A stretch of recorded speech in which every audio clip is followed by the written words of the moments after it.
નમસ્કાર, સમાચાર જસ્ટિસ સાથે હું છું ધ્રુવિશા. આપની સાથે સમાચારોની શરૂઆત કરીએ. અમરેલીના બગસરાના એક શાળામાં વિચિત્ર ઘટના બની. 40 જેટલા વિદ્યાર્થીઓએ જાતે જ બ્લેડથી કાપા માર્યા. મંજાસર પ્રાથમિક શાળામાં હચમચાવી નાખતો આ બનાવ બન્યો છે. વિડીયો ગેમના કારણે જાતે જ બ્લેડના કાપા માર્યો હોવાનો દાવો છે. મંજાસર ગામના સરપંચે પોલીસમાં સમગ્ર મુદ્દે રજૂઆત કરી. વાલીઓએ વિદ્યાર્થીઓને પૂછતા સંતોષકારક જવાબ પણ નથી મળ્યો. જોકે શાળામાં આવી ઘટના બનતા શિક્ષણ વિભાગ પર પણ સવાલો ઉઠ્યા છે. પોલીસે હાલ આ સમગ્ર મુદ્દે તપાસ શરૂ કરી છે. આખરે આ વિદ્યાર્થીઓએ શા માટે બ્લેડના ઘા માર્યા છે તે અંગેની તપાસ થઈ રહી છે.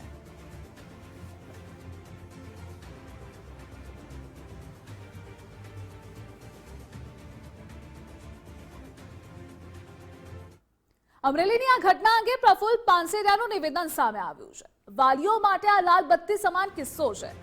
બાળકો કઈ ગેમ રમે છે તે વાલીઓ ધ્યાન રાખે. 8 દિવસ પહેલાનો આ બનાવ છે. શિક્ષણ વિભાગની ટીમે તપાસ કરી રહી છે. બાળકો સામસામે ચેલેન્જ આપતા હોય છે. આજે સાંજ સુધી મને રિપોર્ટ મળશે તે મુજબ કાર્યવાહી કરીશું.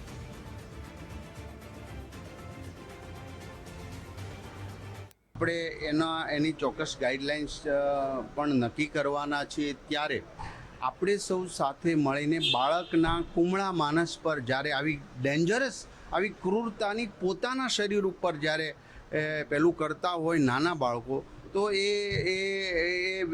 શું કહેવાય, એક હિંસાત્મક બાત છે. જેટલી ગેમ જો એમાં ગન હોય, તલવારો હોય, વગેરે વગેરે સામે સામે મારતા આગળ જવું, આ એક એના માઇન્ડની અંદર વિકૃતતા પેદા કરે છે. ત્યારે એની તપાસ થઈ ચૂકી. 8 દિવસ પહેલાંનો આ પ્રાથમિક શાળાનો બનાવ છે. મને પ્રાથમિક બેઝ પર મળ્યું 40 બાળકો નથી પણ 10 થી 12 બાળકો છે. છતાં મેં તમામ રિપોર્ટ આજ સાંજ સુધીમાં ફરી વખત ત્યાં જઈ મને મંગાવવાનો સૂચના આપી છે. પરંતુ આજે સોશિયલ મીડિયા અને વિકૃત ગેમ, વાલીઓ જ્યારે બાળકોને ફોન આપે છે, લે છે, તો એના ઉપર બધાએ સાથે મળીને કંટ્રોલ કરવાની અત્યારે જરૂર છે. અને આ જ મુદ્દે આપણી સાથે સાયબર એક્સપર્ટ મયુરભાઈ જોડાયા છે. મયુરભાઈ, ગુજરાત ફર્સ્ટમાં આપનું સ્વાગત છે. મયુરભાઈ, જે ઘટના હાલ અમરેલીથી સામે આવી છે ખૂબ જ ચિંતાજનક એટલા માટે છે કારણ કે એવું પણ સામે આવ્યું છે, દાવો એવો પણ થઈ રહ્યો છે કે ઓનલાઈન ગેમ એટલે કે વિડીયો ગેમના કારણે કોઈ ટાસ્ક આપ્યું હોઈ શકે અને જાતે જ બ્લેડના ઘા મારી દીધા છે. ખૂબ જ ચિંતાજનક આ વિષય છે, ઓનલાઈન ગેમનું દૂષણ.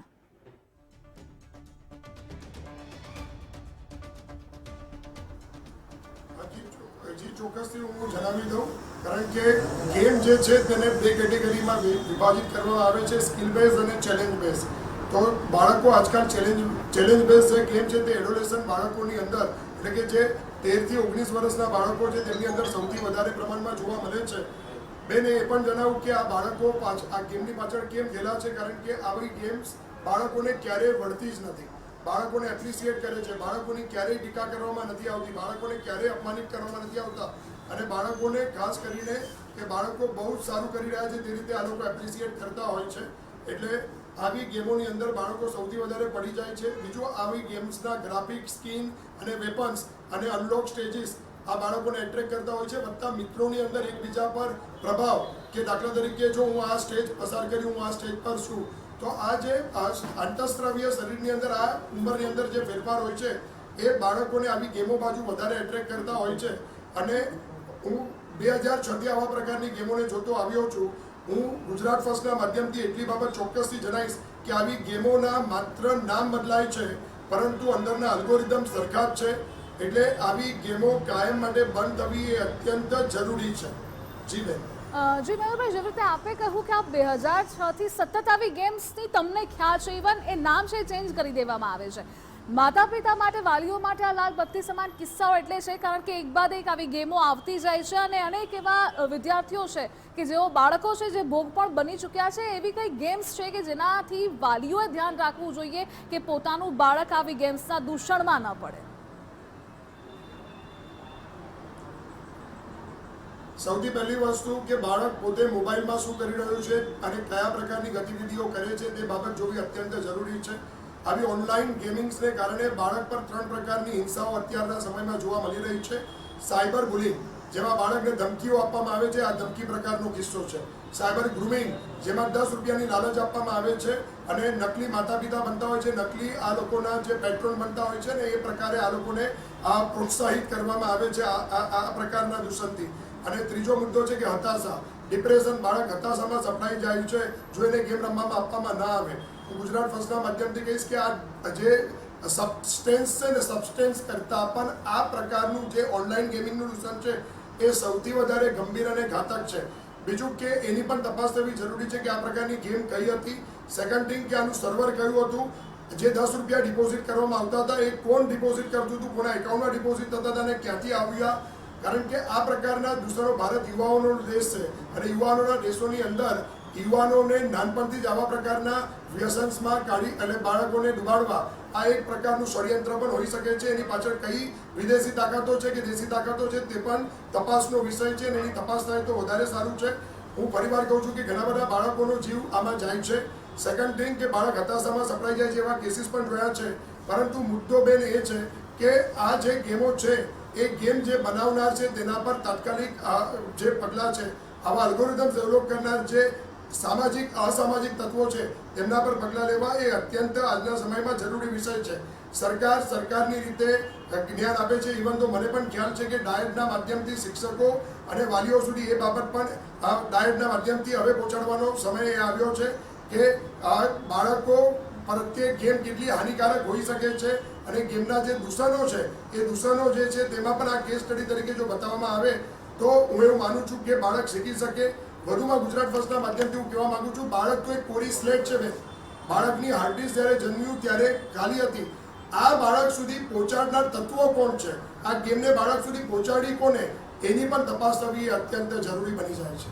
એટલે ડેફિનેટલી જેવી રીતે મયુરભાઈ આપણે કહ્યું કે આ એક ષડયંત્ર પણ હોઈ શકે, કારણ કે આ ગામડા સુધી આ કલ્ચર પહોંચી ગયું છે અને એટલા માટે જ આ ગંભીર વિષય બની ગયો છે. જેવી રીતે આપણે આગળના આન્સરમાં એવું કહ્યું કે અલગ અલગ 3 ટાઈપના બાળકો સાથે ગેમિંગ ફ્રોડ થતા હોય છે, જેમાં જીવ જાય છે, જેમાંનું એક આપણે કહ્યું. અને આ ઘટના સાથે પણ એ રિલેટ થાય છે કે 10 રૂપિયાની લાલચમાં કોઈ ટાર્ગેટ આપવામાં આવે છે. કેવી રીતે આખી એની જે કેવી રીતે રોલ આઉટ થતું હોય છે, કેવી રીતે એ ટાર્ગેટ આપવામાં આવે છે અને ગેમ રમવામાં આવે છે.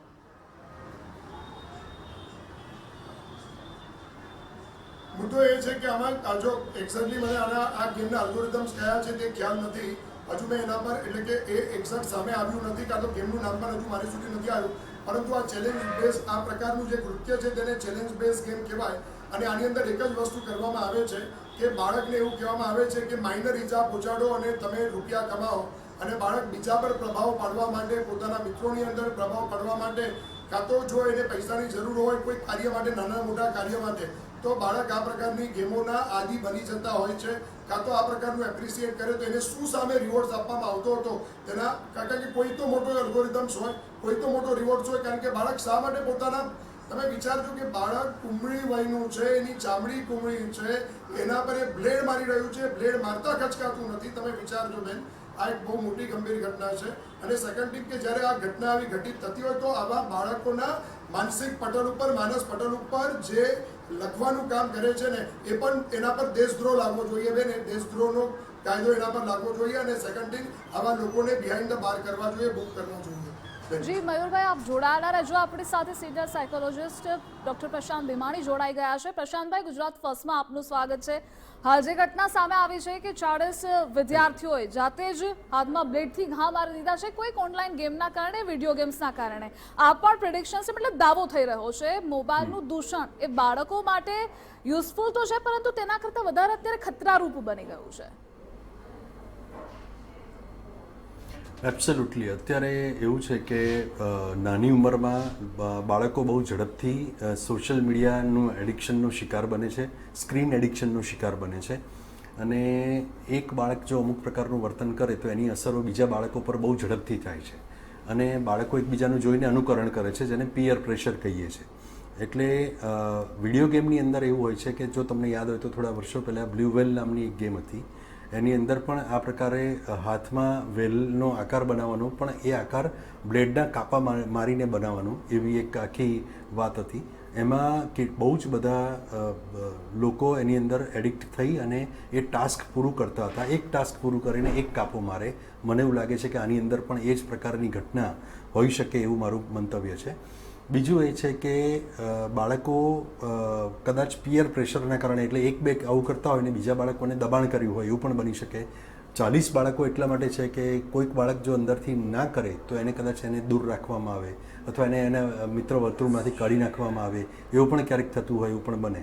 હું એવું માનું છું કે આ દબાણના કારણે, રિવોર્ડની લાલચના કારણે 10 રૂપિયા મળે છે એના કારણે પણ આ પ્રકારનું વર્તન વધારે થયું હોય એવું મારું માનવું છે.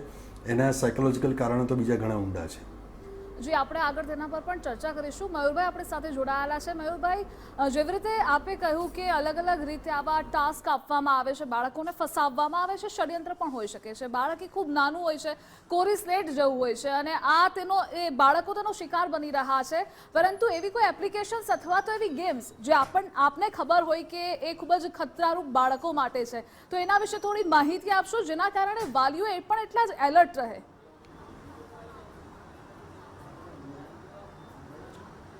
બેન, હું તમને ફરીવાર એ બાબત જણાવીશ કેમ કે આ એક્ઝામ, કારણ કે આ લોકોના જે ગેમ હોય છે, પહેલું તો સરકાર આવી ગેમ એપ સ્ટોર કે પ્લે સ્ટોર પર રાખતી નથી. આવી ચેલેન્જ બેઝ જે ગેમો હોય છે અને પ્લે સ્ટોર ને એપ સ્ટોરના અમુક નિયમો છે જે સરકારે પ્રતિબંધિત કર્યા છે અને એ પ્રમાણે આ ગેમ, મને લાગે છે કે આ ગેમ જે છે એ એપ સ્ટોર ને પ્લે સ્ટોર પર નહીં જ હોય, પરંતુ આ એપીકેના માધ્યમથી ફેલાયેલી હોઈ શકે છે. આ ગેમના નામ કોઈ પણ હોઈ શકે છે. આગળ મેં તમને કીધું કે બ્લુ વેલથી આવી ચાલુ થયેલી ગેમો હતી.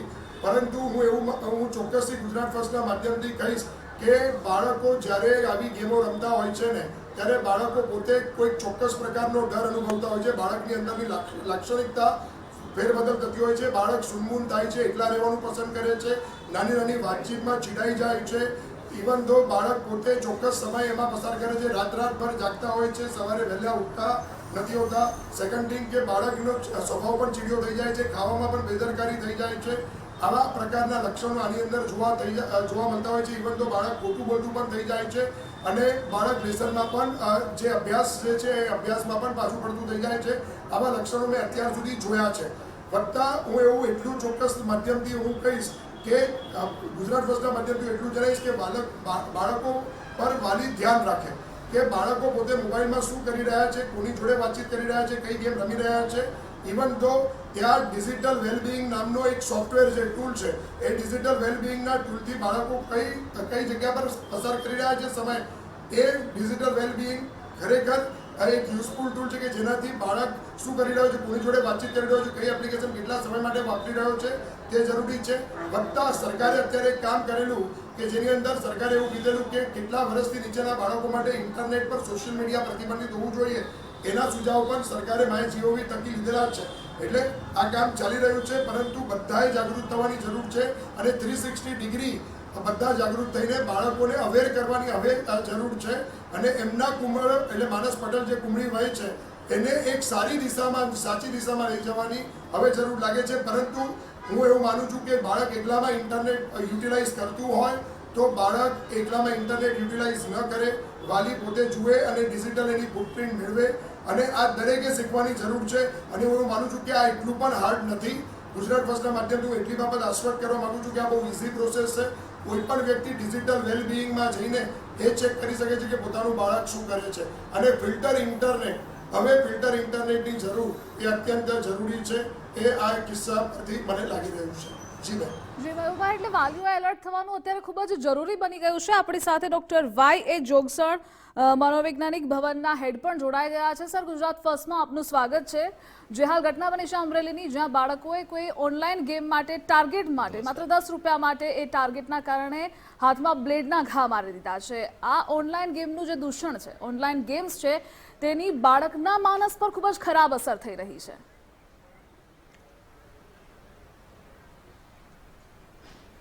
જે ચોક્કસ કે ઓનલાઈન ગેમની જે છે બાળકના માનસ ઉપર બહુ ખરાબ અસરો થાય છે એના વિશે આપણે અગાઉ પણ ઘણા બધા પ્રકારના એ સર્વે અને એ કરેલું છે મનોવિજ્ઞાન ભવને. ખાસ આ કેસની અંદર આપણે જોઈએ તો આ કેસની અંદર માત્ર સ્વરૂપ બદલાણું છે કે નાના એક સમય હતો કે આપણે નાના હતા ત્યારે એ લીંબુ રમતા, એટલે કે કોઈ આમ હાથ રાખવાનો અને પછી એ બાળકને એકબીજાને મારતા હોય. આ ગેમ જે છે એ જ પ્રકારની છે, પણ એનું સ્વરૂપ બદલાણું છે, થોડીક આધુનિકતા આવી છે. એટલે ગેમની અંદર જે બાળક હારી જાય એને ચોક્કસ પ્રકારની સજા કરવાનું હોય એવું આ કેસની અંદર જોવા મળ્યું છે. ખાસ તો બાળકો જે ગેમ પ્રત્યે જે વધારે એડિક્ટ થયા છે એના પ્રત્યે માતા પિતા અને પરિવારના સભ્યોએ જાગૃત થવાની જરૂર છે. જ્યારે બાળકોને પરિવાર પ્રત્યેથી પૂરતા પ્રકારનો પ્રેમ ન પ્રાપ્ત થાય, પૂરતા પ્રકારની એની લાગણીઓ સંતોષાય નહીં, ત્યારે એ અન્ય જગ્યાએથી પોતાની લાગણીઓ સંતોષવાનો પ્રયત્ન કરતું હોય છે. એ સામાન્ય રીતે એવું મનોવિજ્ઞાન એ કહે છે. તો અહીંયા બાળકો પ્રત્યે માતા પિતા અને વાલીઓએ જાગૃતતા રાખવાની જરૂર છે. અને એ જો જાગૃતતા આવે તો મને લાગે છે કે આવા પ્રકારના કેસીસ જે છે એ ફરી વખત એ ન થઈ શકે. જી, પ્રશાંતભાઈ આપણી સાથે જોડાયેલા છે. પ્રશાંતભાઈ, એટલે મોબાઈલનું, વિડીયો ગેમ્સ, આ બધાનું ઓનલાઈન ગેમ્સ, ઇવન આનું એડિક્શન એ બાળકોમાં વધી ગયું છે. પહેલાં પણ અનેક આવી એપ્લિકેશન આવી જેમાં બાળકો તેનો શિકાર બન્યા છે. ઇવન ઘણા બાળકોનો ભોગ પણ લેવાઈ ગયો છે. અને આ સાથે બીજી ઘણી ઘટનાઓ એવી પણ હેડલાઇન્સમાં સતત છેલ્લા થોડા દિવસથી રહી છે કે મોબાઈલના કારણે સુસાઇડ પણ કરી લીધું હોય. કયા સાયકોલોજીકલ રીઝન્સ આના પાછળ જવાબદાર છે પ્રશાંતભાઈ?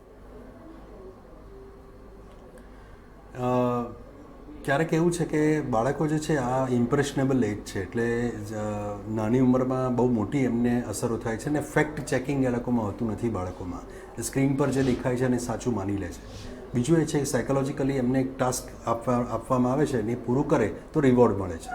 એટલે જ્યારે કોઈ પણ ઘટના, કોઈ પણ ક્રિયા થાય ને પછી એનો પુરસ્કાર કે બદલો મળે તો એ ઘટના બનવાની જે ફ્રિકવન્સી છે એ વધી જાય છે અને એના કારણે આ પ્રકારનું વર્તન વધતું જાય છે.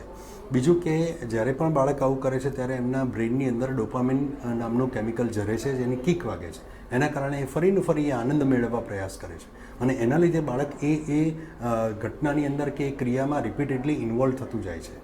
હવે થાય છે કે એ જ બરાબર એ જ સમયે જો સાયકોલોજીકલી ડિસ્ટર્બ હોય, ઇમોશનલી ડિસ્ટર્બ હોય, ઘરનું વાતાવરણ બરાબર ના હોય તો એ બાળક વધારે ઇન્ટેન્સિટી સાથે એ સ્ક્રીનની અંદર જડાઈ જાય છે અથવા જોડાઈ જાય છે. અને તમે માનશો નહીં પણ આ પ્રકારની જે ગેમ્સ છે એ ગેમ્સની ડિઝાઇન જ એવી રીતે કરવામાં આવે છે કે વ્યક્તિ ધીરે ધીરે એના પર ડિપેન્ડન્ટ થઈ જાય, એની સાથે જોડાયેલો રહે અને છેલ્લે એડિક્ટ થઈ જાય. એટલે હું તો એવું માનું છું કે આના માટે ડી એડિક્શનની સારવાર જે અમે કરીએ છીએ ખૂબ જરૂરી હોય છે અને તો જ બાળકો આ પ્રકારના એક વિકૃત વર્તનમાંથી મુક્ત બને. અને સરકારે પણ વિચારવું પડશે, આ માટેના જાગૃતિના કાર્યક્રમો કરવા પડશે અને શિક્ષકોએ અને માતા પિતા બંને થોડા વધારે જાગૃત થઈને ઓનલાઈનમાંથી ઓફલાઈન તરફ બાળક જાય અથવા એ ગેમ્સ રમે કે જેમાંથી વધારે આનંદ મળે છે, વાસ્તવિક આનંદ મળે છે, એ બાજુ જવું પડશે. જેને પ્રશાંતભાઈ, જે રીતે આપે કહ્યું કે અમે જનરલી આવા ક્લાયન્ટ આવતા હોય છે તો તેની સારવાર પણ કરતા હોય છે, કયા ટાઈપ્સની હોય છે, એના વિશે આપ થોડી માહિતી આપી શકો ઇફ પોસિબલ? એટલે જ્યારે આ સ્ક્રીન એડિક્શન હોય છે, અમે ઘણા છોકરાઓને તો લગભગ 8 થી 10 કલાકનું સ્ક્રીન એડિક્શન જોઈએ છે રોજે રોજ. હવે આટલા દિવસમાં 24 કલાકના દિવસમાં એ 8-8 કલાક જો મોબાઈલ પર રહે તો બાકીના દિવસમાં એ ભણવાનું ને બીજી બધી ક્રિયાઓ ક્યારે કરે? આવા કેટલાય છોકરાઓ અત્યારે એડિક્ટ થઈ ગયા હોય છે જેમાં 2-3 બાબતો છે. એક તો મોબાઈલ પર ગેમ્બલિંગ રમતા હોય છે, કેટલાક વિડીયો ગેમ રમતા હોય છે, કેટલાક આવી ગેમ્સ રમે છે જે વધારે ખતરનાક રીતે પોતાને અથવા બીજાને નુકસાન કરે છે. કેટલાક લોકો સોશિયલ મીડિયાને એડિક્ટ થઈ ગયા હોય છે. આ અલગ અલગ પ્રકારના એડિક્શન છે. તો એની ડી એડિક્શનની આખી ટ્રીટમેન્ટ હોય છે. એમાં ઘણી બધી વાર જરૂર પડે તો કેટલાક લોકોમાં જો સાયકોલોજીકલ ડિસઓર્ડર બીજા પ્રકારના હોય તો એને એસોસિએટેડ ડિસઓર્ડર હોય કે બીજું કંઈ જોવા મળે તો અમે એને ક્યારેક સાયકોથેરાપી, કાઉન્સેલિંગ અને દવાઓથી એની સારવાર કરીએ છીએ જેનાથી એ વ્યક્તિ એમાંથી મુક્ત થાય. એટલે એને બધી જ રીતે એટલે બાયોલોજીકલી, સાયકોલોજીકલી અને સોશિયલી બધી જ રીતે એને એમાંથી બહાર કાઢવાની જરૂર હોય છે. એમાં માતા પિતાનું પણ કાઉન્સેલિંગ થાય છે અને જરૂર પડે તો અમે શિક્ષકો સાથે પણ વાત કરતા હોઈએ છીએ. ઓકે, મયુરભાઈ આપણી સાથે જોડાયેલા છે. મયુરભાઈ, જે આ બધી ઘટનાઓ વધી રહી છે, ગેમિંગનું દૂષણ હોય કે પછી મોબાઈલ, એ પણ એટલો ખતરારૂપ જ અત્યારે બાળકો માટે બની ગયો છે. ઘણા ખરા એવા પણ દેશો છે કે જેણે એક એજ ફિક્સ કરી દીધી છે કે આનાથી ઉંમરના મતલબ 16 કે 17 વર્ષથી નીચેના બાળકો હશે તેમના માટે સોશિયલ મીડિયા બેન છે અથવા તો થોડા રિસ્ટ્રિક્શન છે. તો આપણે પણ અહીંયા એવી લાવવાની જરૂર હવે વધી રહી છે.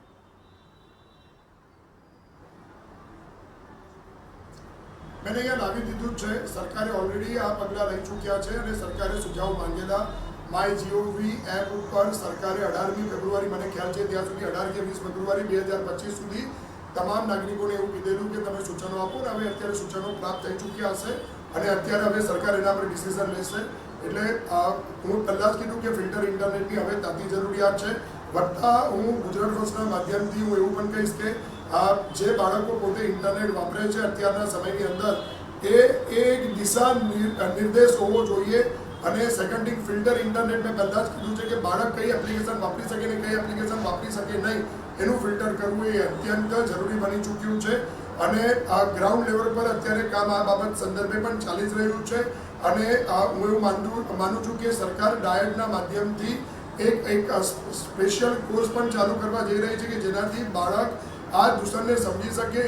એક ઉમરી વયના બાળકો જે છે તેને એક સારું ઇન્ટરનેટ વાપરી શકે, સારું ઇન્ટરનેટને યુટિલાઇઝ કરી શકે, કન્ટેન્ટને. તેના પર અત્યારે કામ થઈ જ રહ્યું છે. જી બેન. જી, આપણી સાથે વાયમ જોગસર સર પણ જોડાયેલા છે. સર, જેવી રીતે આપે કહ્યું કે અનેક સર્વે અમે આ પહેલા પણ કરતા આવ્યા છીએ, અનેક આવી ગેમ્સ અથવા તો આપણે જે સર્વે કરેલા છે તેના વિશે વિગતો આપશો, કારણ કે અત્યારે વાલીઓને એલર્ટ કરવા જરૂરી છે, તો એ થોડું આપ રિકોલ કરી જણાવશો.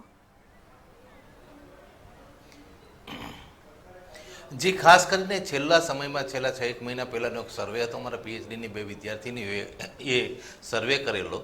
પોરબંદર અને ગીર સોમનાથ અને રાજકોટ જિલ્લાના ગામડાઓમાં જઈ અને બાળકોની પાસે લગભગ 2 થી 10 વર્ષના બાળકોનું એ ઓબ્ઝર્વેશનને આધારે એ સર્વે કરેલો. અને કેટલાક બાળકોને જે સવાલો કરેલા અને એમાં ખાસ કરીને એક મહત્ત્વનો સવાલ જે હતો એ સવાલ એ હતો કે બાળકોને એવું પૂછ્યું કે તમને મમ્મી ગમે કે મોબાઈલ? તો લગભગ 65% આજુબાજુ બાળકોએ એ તરત એનો જવાબ આપ્યો કે અમને મોબાઈલ વધારે ગમે છે. મમ્મી કરતાં પણ જ્યારે બાળકોને મોબાઈલ વધારે ગમવા મળે છે, આ પ્રકારની પરિસ્થિતિ જ્યારે આવે છે ત્યારે એ આપણને સૂચવે છે કે બાળક ક્યાંક ને ક્યાંક આની સાથે ઇમોશનલ રીતે જોડાયેલો છે, આવેગિક રીતે એ મોબાઈલ સાથે જોડાયેલો છે, પણ માતા કે પિતાની સાથે નહીં.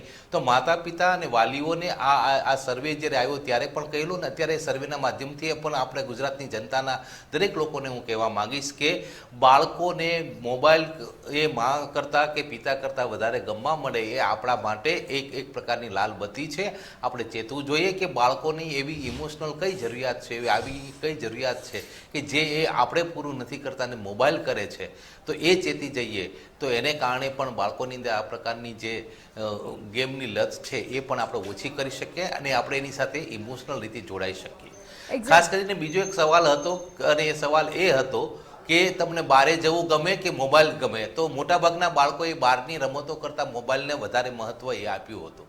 તો ખાસ કરીને જે આપણી જે શહેરી અથવા ગ્રામ્ય લેવલની જે શેરીની રમતો હતી કે બાળકો ભેગા થાય ને રમે ને એકબીજામાંથી અનુકરણથી શીખે, એને બદલે હવે એ જ વસ્તુ એ મોબાઈલમાંથી બાળક શીખતા થાય. અને મોબાઈલની અંદર ખાસ કરીને આક્રમકતાને વેગ આપે એ પ્રકારની જ ગેમ હોય છે ને એટલા માટે જ એ બાળકો એ આ પ્રકારના એ બિહેવિયર કે આ પ્રકારનું વર્તન એ કરતા હોય એવું આપણે કહી શકીએ. એક્ઝેક્ટલી.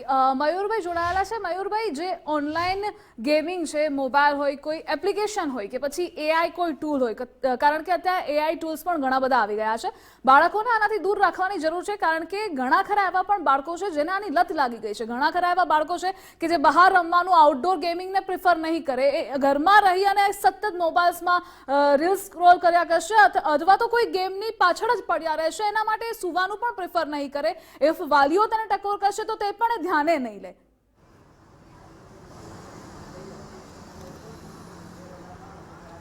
જી, સાચી વાત છે. અત્યારે પ્રોફેસર સાહેબે પણ એક બહુ સાચી વાત કીધી કે તમે જો શું પૂછ્યું મોબાઈલ ગમે કે મમ્મી, તો એમને એક આંકડો કીધો, હું આંકડો અત્યારે યાદ નથી કરી શકતો, પરંતુ એમને જે આંકડો કીધો કે મેક્સિમમ બાળકોએ એવું કીધું કે મોબાઈલ વધારે ગમે છે. કેમ કે એ ટોકતું નથી, બરાબર. અને સેકન્ડ થિંગ કે ઇન્ફ્લુએન્સર અત્યારે એવા પ્રકારની કન્ટેન્ટો, રીલ, શોર્ટ્સ ના માધ્યમથી પીરસી રહ્યા છે કે એમાં ઘણી બધી વસ્તુ એવી છે કે જે સાચી નથી, બરાબર. એટલે બાળક જે જુએ છે તેવા પ્રકારનું એમનું વલણ થઈ જાય છે. બીજું, સોશિયલ મીડિયા પ્લેટફોર્મ્સ એવા અલ્ગોરિધમ સેટ કરેલા છે કે બાળક જે જુએ છે તેવા જ પ્રકારની કન્ટેન્ટ એને સતત પીરસવામાં આવે છે. એટલે બાળક પોતાની જગ્યા છોડવા માટે રેડી જ નથી. બાળક ત્યારે ત્યાં જ બેસેલું રહે, કારણ કે તમે સામાન્ય જુઓ કે 2 કે 3 વર્ષનું બાળક 2 કે 3 વર્ષનું બાળક એક સામાન્ય તમે મોબાઈલમાં તમે જુઓ તો મોબાઈલ એ ઓપરેટ કરતું હોય છે અને વાલીઓ અમુક વાર ખુશ થતા હોય છે કે મારો ભલું કે ભૈલું કે ભલી કેટલો ઝડપથી મોબાઈલ વાપરી રહ્યો છે, કેટલો સહજતાથી મોબાઈલ વાપરી રહ્યો છે. અને એની કુમળી વયો કે જ્યાં પેન્સિલ પકડવાની છે ત્યાં એ મોબાઈલ પર ફિંગરપ્રિન્ટ પર કામ કરી રહ્યો છે કે એ ફિંગર પર કામ કરી રહ્યો. તમે વિચારજો કે આ જે આખો મુદ્દો છે આ મુદ્દાની અંદર બાળકો પોતે બહુ જ વાલી એવું પોતે સમજતા હોય છે કે બાળકો બહુ જ હોશિયાર થઈ ગયા છે, સ્માર્ટ થઈ ગયા છે, પરંતુ એ કેટલું ઇમ્પેક્ટફુલ આગળ થાય છે એ વાલીઓને નથી ખબર. એટલે એક બાબત સમજાવવાની અત્યંત જરૂર છે. બીજો મુદ્દો તમે કહું કે આગળ પણ આવી ચેલેન્જિંગ ગેમો આવી ચૂકેલી હતી, એ ગેમો બંધ થઈ, એનું એક આ નવું સ્વરૂપ અત્યારે આપણને જોવા મળી રહ્યું છે. બીજું, બાળક પર હું એવું માનું છું કે બાળકની જોડે જે આગળ બંને પેનલિસ્ટે કીધું કે બાળક જોડે હકારાત્મક વાતાવરણ ઊભું કરવામાં આવે, વાતચીત કરવામાં આવે અને બાળક શું કરી રહ્યો છે તેના પર ધ્યાન આપવામાં આવે, વોચ કરવામાં આવે, તો એવું માનું છું કે આ પરિસ્થિતિને બદલી શકાય છે. અને આ પરિસ્થિતિ બદલાવી હવેના સમયમાં કે આટલું થઈ જાય, આટલું લેવલ આવી જાય, તો હું એવું માનું છું કે જ્યારે બાળક પોતે બ્લેડ મારતું થઈ જાય અને એ જ વસ્તુ આગળ 2006થી ચાલી આવતી હતી, મોમો ચેલેન્જ હતી, ત્યારબાદ બ્લુ વેલ ચેલેન્જ હતી અને ત્યારબાદ હવે આવી આ કોઈક નવી ચેલેન્જ આવી છે. તો હું એવું માનું છું કે આની અંદર બધી જગ્યા પરથી ન બાળકોને ધમકાવતા, ન ટરકાવતા, બાળકો જોડે એક કાઉન્સેલિંગ કરવામાં આવે અને યોગ્ય રીતે બાળકોનો વિકાસ કરવામાં આવે અને બાળકોને શું સારું છે શું ખરાબ છે સમજાવવામાં આવે. વત્તા આ જે ઇન્ફ્લુએન્સર કન્ટેન્ટ છે એને પણ એક ચોક્કસ કેમ ઇન્ફ્લુઅન્સ કરવામાં આવી, બરાબર કેવી રીતે ઇન્ફ્લુઅન્સ કરવામાં આવી, સાચું શું હકીકત છે તે સામે લાવવામાં આવે તો વધારે જરૂરી છે. અને હું આ ગુજરાત ફર્સ્ટના માધ્યમથી ગુજરાતની જનતાને કહેવા માંગુ છું કે જેવું બતાવવામાં આવે છે તેવું નથી, એટલે એને વેરીફાઈ કરો. અને ઇન્ટરનેટ પર જ્યારે કામ કરતા હો ત્યારે ઝીરો ટ્રસ્ટ પોલિસી સાથે આગળ વધવું એ આજના સમયમાં અત્યંત જરૂરી છે. જી મયુરભાઈ, લાસ્ટ ક્વેશ્ચન આપને, જેવી રીતે આપે કહ્યું કે ઇન્ફ્લુએન્સર થ્રુ પણ આનું આ સ્પ્રેડ થઈ રહ્યું છે, ઘણા ખરા એવા સેલેબ્સ પણ છે અને ઇન્ફ્લુએન્સર છે જે પર્ટિક્યુલર કોઈ ગેમ હોય એના માટે પ્રમોશન કરે છે, પેઇડ પ્રમોશન થતું હોય છે, તો પછી જે પણ ઇન્ફ્લુએન્સર્સ છે તેના માટેના પણ કોઈ રૂલ્સ, રેગ્યુલેશન્સ અને રેસ્ટ્રિક્શન લાવવાની જરૂર તમને નથી લાગતી? નહીં, લાવ્યા છે, સરકાર લાવ્યા છે. તમે જુઓ ઘણા, તમે સર્ચ કરજો ઇન્ફ્લુએન્સર પર ઘણા બધા કેસ થયા છે, સરકારે એમને બિહાઇન્ડ ધ બાર કર્યા છે, બરાબર. એટલે જે અમુક રકમ માટે જ્યારે આવી ગેમોનું પ્રમોશન કરતા હોય છે એના પર સરકાર કડક કાર્યવાહી કરી જ રહી છે. ખાલી ફરક એટલો જ પડે છે કે આવા પર જાગૃત સરકારનું કામ કરે છે. સરકાર પાસે જ્યારે રિપોર્ટ આવે છે ત્યારે સરકાર એને જોઈને એને બંધ કરે છે, ભારતીય સાયબર સ્પેસમાંથી દૂર કરે છે. પરંતુ અત્યારે જરૂરી છે કે પોતે જાગૃત થાય ને આપણે આવી ગેમોથી દૂર રહીએ, બાળકોને આવી ગેમોથી દૂર રાખીએ. આ વસ્તુ હવે અત્યંત જરૂરી થઈ ચૂકી છે અને અભ્યાસમાં આનો સમાવેશ થયેલો છે. પણ અભ્યાસમાં નાનપણથી બાળકોને શીખવાડવામાં આવે કે આ વસ્તુ ખરાબ છે અને આનાથી દૂર રહો. તો હું એવું માનું છું કે જ્યારે બધી જ બાજુથી, ફેમિલી બાજુથી, ધાર્મિક સંસ્થાઓ પાસેથી, ત્યારબાદ વાલીઓ પાસેથી અને ત્યારબાદ સમાજના તમામ પ્લેટફોર્મ તરફથી જ્યારે બાળક પર એક જ પ્રકારની બાબત બતાવવામાં આવે અને શું સારું છે શું ખરાબ છે, જો એ બાબત સંદર્ભે જો એમને ગાઈડલાઇન્સ આપવામાં આવે તો હું માનું છું કે આપણે એક સારા ઇન્ટરનેટ યુઝર્સનું નિર્માણ કરી શકીશું અને આવા પ્રકારના દૂષણોથી ઉમરી વયના બાળકોને આપણે દૂર રાખી શકીશું. એક્ઝેક્ટલી મયુરભાઈ, જોગસણ સર જોડાયેલા છે. સર, જેવી રીતે નોટ ઓનલી આ ગેમ્સ પણ ઘણી ખરી એવી વેબ સિરીઝ છે, મૂવીઝ છે જેના કારણે નાના બાળકો હોય કે મોટા બધા લોકો તેને જોઈને ફોલો કરવા લાગે છે, રીલ્સ બનાવે છે, તેના જેવું જ કરવું હોય છે બાળકોને અથવા યુવાનોને બંનેને. આ બધાની જનમાનસ પર કેવી અસર થતી હોય છે અને આ સાથે આપ વાલીઓએ શું ધ્યાન રાખવું જોઈએ તેની ટિપ્સ પણ આપશો?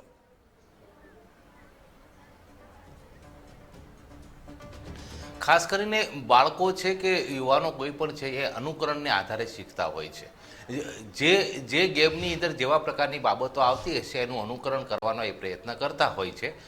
ટીવી જોઈને એ પ્રકારના પાત્રોને પોતાની અંદર વિકસાવવાના પ્રયત્ન કરશે. અને એટલા માટે જ આપણે ત્યાં એવું કહેવાય છે કે ભારતીય પરંપરાની અંદર કે ભાઈ નાના બાળકો જ્યારે મોટા થાય ત્યારે એને ધાર્મિક વાર્તાઓ અથવા તો આપણી જે અમુક પ્રકારની આપણી જે સંસ્કૃતિ છે એની વાર્તાઓ ને એ બધું કહેવું જોઈએ. એનું કારણ એ છે કે એને સાંભળી અને એ પ્રકારનું પાત્ર બનવાના એ પ્રયત્ન કરતા હોય છે. તો ખાસ તો તમારા માધ્યમથી એક હું કહેવા માંગીશ કે બાળકોની અંદર સ્ટીલ ફેસ સિન્ડ્રોમ નામનો જો એક સિન્ડ્રોમ જે ડેવલપ થાય છે એ ન થાય એનું ખાસ વાલીઓએ એ કાળજી રાખવી જોઈએ. એ સિન્ડ્રોમ કેવા પ્રકારનો હોય તો કે માતા પિતાની સાથે ભાવાત્મક રીતે બાળક જોડાયેલું ન હોય તો એને આ પ્રકારનું સ્ટીલ ફેસ સિન્ડ્રોમ એ આપણે કહી શકીએ છીએ. અને એ સિન્ડ્રોમ એ માતા પિતા વાલીઓ અને પરિવારના સભ્યોએ એ ન વિકસે એના માટે બાળક સાથે ભાવાત્મક વ્યવહાર કરવો, યુવાનોની સાથે ભાવાત્મક વ્યવહાર કરવો, ઈગો ક્લેશ ખાસ કરીને એ આજના પેરેન્ટિંગની અંદર જે આવી ગયું છે એ ન આવે એની જો તકેદારી રાખીએ વાલીઓ અને પરિવારના સભ્યો તો મારા ખ્યાલથી આ પ્રકારની સમસ્યાઓમાંથી આપણે બહાર આવી શકીએ. યુવાનો હોય કે બાળકો હોય એને આપણે યોગ્ય પ્રકારનું પેરેન્ટિંગ આપશું તો મને લાગે છે કે આપણી જે સમસ્યા છે એ સમસ્યામાંથી આપણે બહાર આવી અને સારા ભારતનું ભવિષ્ય એ નિર્માણ કરી શકશું. એક્ઝેક્ટલી સર અને મયુરભાઈ જોડાવા બદલ આપ બંનેનો આભાર. તો જેવી રીતે આ સજેશન્સ આપવામાં આવ્યા છે અને જે ઘટના સામે આવી છે આ બધામાં કન્ક્લુઝન એ છે કે ગુજરાત ફર્સ્ટ પણ વાલીઓને અપીલ કરી રહ્યું છે કે તમારું બાળક શું કરી રહ્યું છે તેનું ધ્યાન વાલીઓએ રાખવું જોઈએ અને આ સાથે આવા ગેમના રવાડે ન ચડે તેનું પણ ધ્યાન રાખવું જોઈએ.